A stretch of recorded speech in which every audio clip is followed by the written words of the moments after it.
आज हम आपको मिला रहे हैं विप्र फाउंडेशन के राष्ट्रीय संयोजक सुशील ओझा जी से। सुशील ओझा जी ने एक ऐसा काम हाथ में लिया है जिसकी कोई कल्पना भी नहीं कर सकता। अरुणाचल में लोहित नदी के किनारे पे भगवान परशुराम की 51 फीट की मूर्ति का स्थापना हो रही है। इस बात को लेके एक देश भर में यात्रा का आयोजन किया जा रहा है। इस यात्रा का नाम दिया गया है अमृत भारत परशुराम कुंड आमंत्रण यात्रा।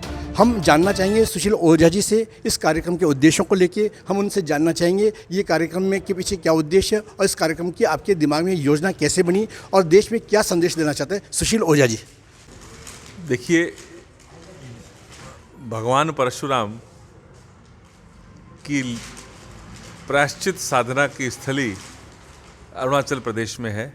आदि अनादि काल से यह एक तीर्थ स्थान वहाँ पर है और इस तीर्थ स्थान का पहली बार भारत सरकार और अरुणाचल प्रदेश सरकार ने संज्ञान लेकर के और इसके व्यापक जीर्णोद्धार की योजना बनाई है और इसका कार्य शुरू भी कर दिया है।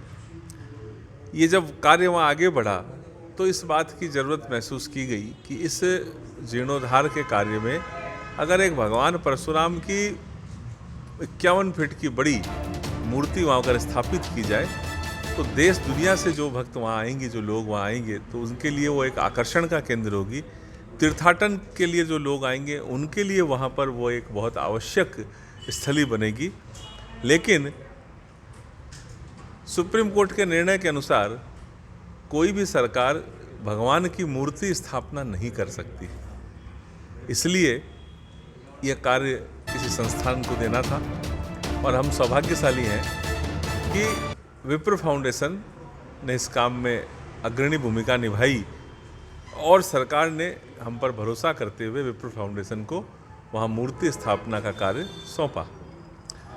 ये कार्य जब सौंपा गया तो सबकी एक ही राय और एक ही बात थी कि इस मूर्ति स्थापना में सर्व समाज का सहयोग लिया जाए, सबके सहयोग से ये मूर्ति स्थापना हो। विप्र फाउंडेशन का ये स्पष्ट मानना है और विप्र फाउंडेशन का नहीं बल्कि हर आदमी को यह मानना चाहिए कि भगवान किसी जाति विशेष के नहीं होते।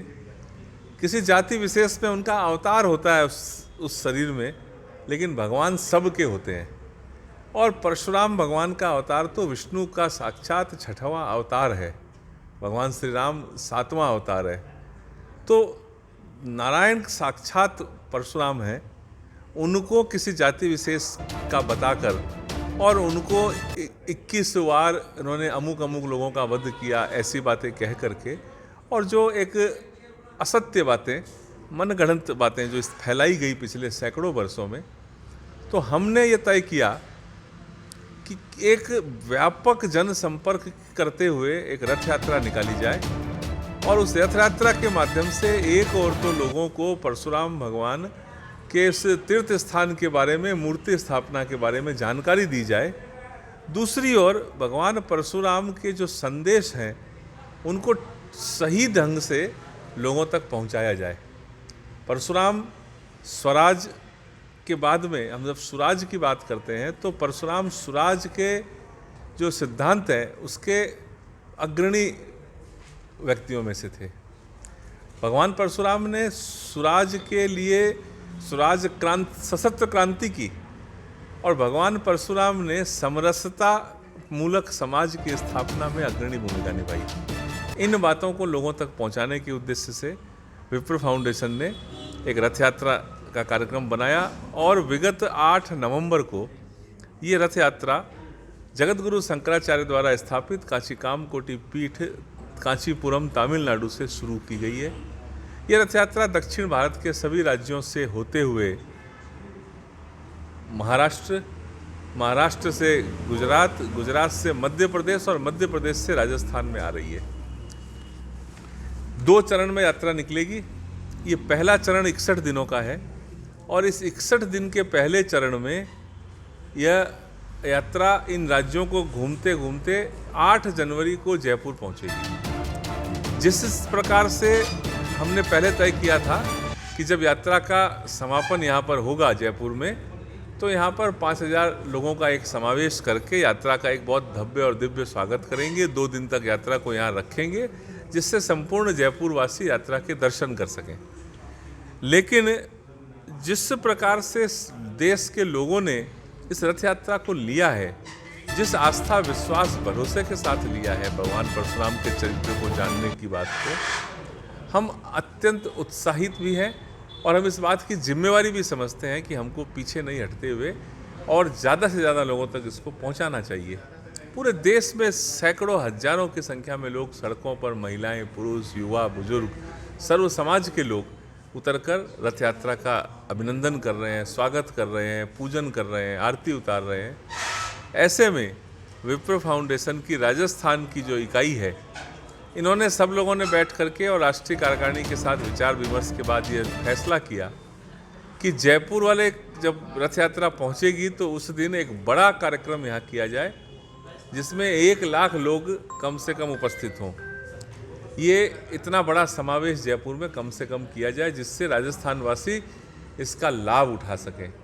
तो हमने तय किया है कि 8 जनवरी को जब रथ यात्रा राजस्थान के जयपुर में पहुंचेगी तो उस दिन यहाँ पर सर्व मंगल का एक महा महोत्सव हम मनाएंगे। सर्वे भवन्तु सुखिनः की बात को पुनः स्थापित करते हुए एक महा महोत्सव होगा कि परशुराम हमारे शहर में आए हैं, गोविंद की नगरी है और गोविंद का ही अंशा अवतार है भगवान परशुराम। तो गोविंद की नगरी में स्वयं गोविंद का एक बहुत दिव्य स्वागत और अभिनंदन होगा। 1 लाख की संख्या तो कम से कम यहाँ हो, ऐसा हमारा प्रयास रहेगा।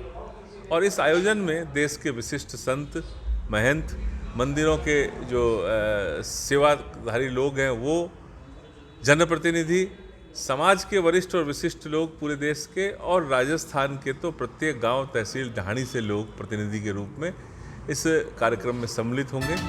कार्यक्रम का नाम हमने रखा है जय जय परशुराम।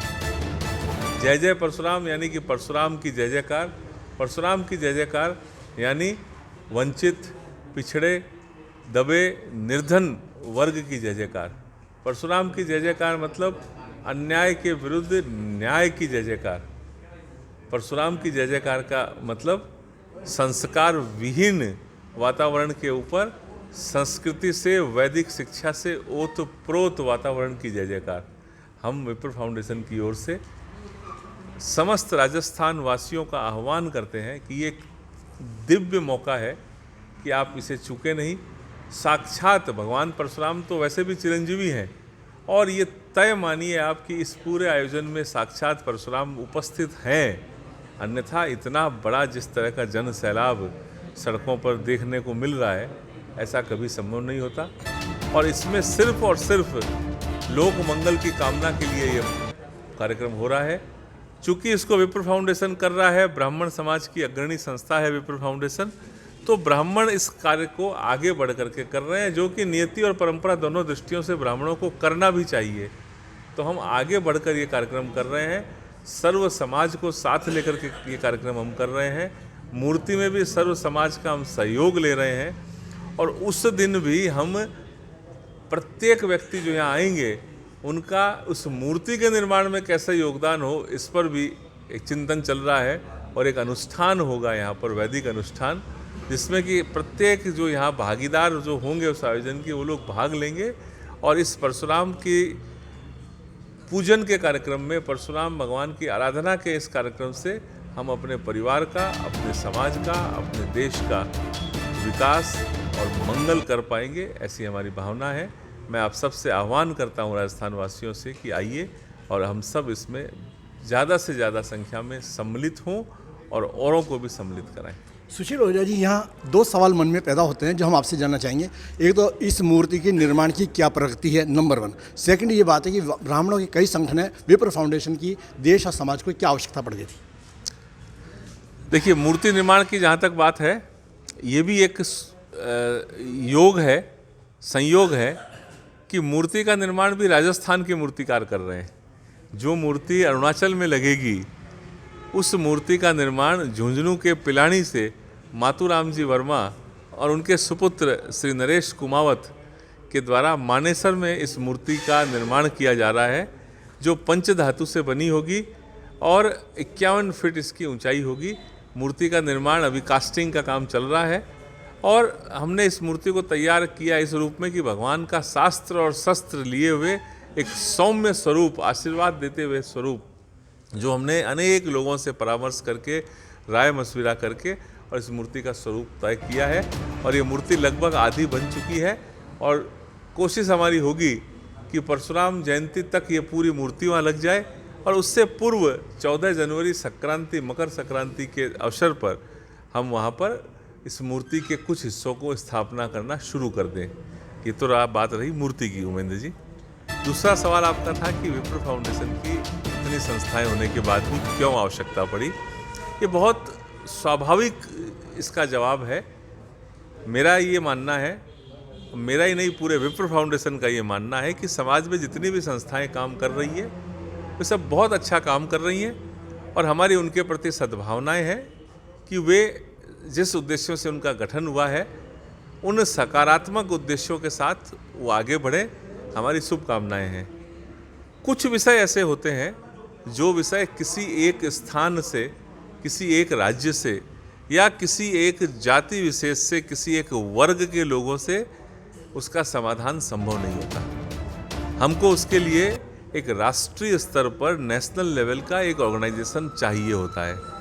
भारतवर्ष में ये इसमें कहीं कोई किसी प्रकार की कंट्रोवर्सी नहीं है, किसी प्रकार की द्विमत नहीं है इस बात में कि इस समय केवल एक और सिर्फ एक संस्थान है विप्र फाउंडेशन, जो ब्राह्मण समाज के द्वारा स्थापित देश की इकलौती संस्था है।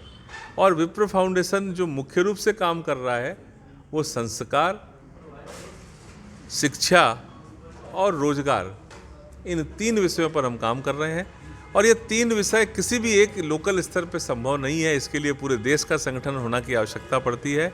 सब किसी एक पार्टी विशेष से प्रभावित होकर कोई संस्थाएं बन जाती है, कभी किसी व्यक्ति विशेष से प्रभावित होकर बन जाती है, कभी किसी जाति विशेष की बन जाती है और कभी किसी मोहल्ले की, शहर की, प्रांत की विशेष की संस्था बनती है। लेकिन विप्र फाउंडेशन में ये सब बातें समाहित हैं, अंतर्निहित हैं और हम विशुद्ध रूप से न सिर्फ ब्राह्मण समाज, चूँकि ब्राह्मण समाज के द्वारा स्थापित है इसलिए ब्राह्मणों के विकास का पहला हमारा एजेंडा हो सकता है, लेकिन अंतोतगत्वा भारत को फिर से विश्व गुरु बनाना, सर्व समाज के लोगों को समरसता के साथ लेकर के चलना, ये विप्र फाउंडेशन का उद्देश्य है। और पूरे देश में, चाहे वो कोरोना का समय अभी लेटेस्ट गया है वो हो, और चाहे इसके पहले आपके जयपुर में ही 2012 में जब हमने विप्र महाकुंभ किया था, तो ये पहला कार्यक्रम आपने देखा होगा कि किसी जातिगत संस्था ने अपने जाति के सम्मेलन में सभी जाति के लोगों को बुला करके मंच पर बैठाया और उनको सम्मान किया और पूरे कार्यक्रम में उनको रखा मंच पर। ये आज मैं नहीं कह रहा हूँ, ये 2012 की बात आपको बता रहा हूँ। 2009 में हमने कलकत्ते में कार्यक्रम किया, 10 में गुवाहाटी में किया, 11 में दिल्ली में किया, 15 में सूरत में किया, लेकिन सब जगह विप्र फाउंडेशन ने सर्व समाज को साथ लेकर के काम किया। तो इस समय ब्राह्मण समाज की संस्था को शिक्षा की जो गिरावट आई है उसके लिए काम करने की आवश्यकता है, और दूसरी संस्कारों को पुनर्जीवित रखने की, तीसरी रोजगार की। इन विषयों के साथ साथ ब्राह्मण समाज को मजबूत, सशक्त बनाने के लिए, चाहे वो राजनीति का क्षेत्र हो और चाहे अन्य किसी भी क्षेत्र में हो, इसके लिए एक राष्ट्रीय संगठन की ज़रूरत थी। इसलिए हमने विप्र फाउंडेशन के माध्यम से काम किया।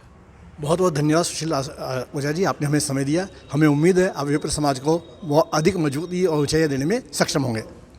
तो दोस्तों, इसी तरह की लेटेस्ट अपडेट्स पाने के लिए आप हमारे YouTube चैनल को सब्सक्राइब करें A1 राजस्थानी। और इसके अलावा आप हमें Facebook पे भी सर्च कर सकते हैं, राजस्थानी करें A1 राजस्थानी। वहां जाकर आप हमारे पेज को लाइक कर सकते हैं और वीडियो को शेयर करना ना भूलें।